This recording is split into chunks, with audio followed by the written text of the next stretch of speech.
Bonjour à tous, dans cette vidéo nous verrons comment détecter la présence de certains ions en solution. En réalité nous verrons deux tests. Premièrement, je vous présenterai le test à la soude qui permet de détecter les ions métalliques.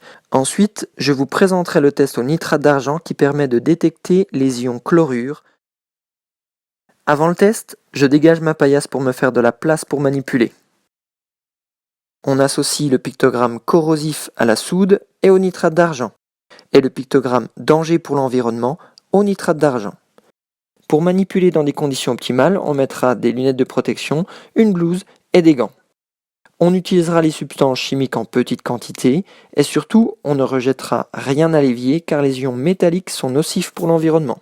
Du côté du matériel, il faut préparer les équipements de sécurité, les solutions inconnues dans des tubes à essai, ainsi que le réactif utilisé, soit la soude pour le premier test et le nitrate d'argent pour le second test.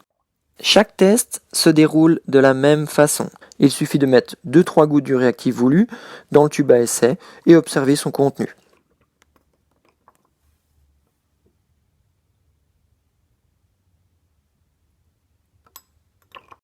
Comment interpréter le test à la soude?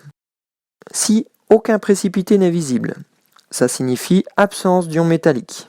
Si un précipité bleu apparaît, cela veut dire qu'on est en présence des ions Cu2+.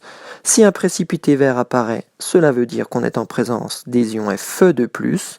Et si un précipité rouille orangé apparaît, cela veut dire qu'on est en présence d'un ion Fe3+.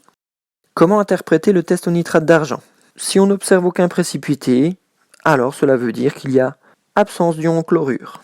Par contre, si un précipité blanc apparaît, cela veut dire que l'ion chlorure est présent dans la solution. Attention, ce précipité aura tendance à noircir lorsqu'il est exposé à la lumière. Passons maintenant à ce qu'il ne faut pas faire.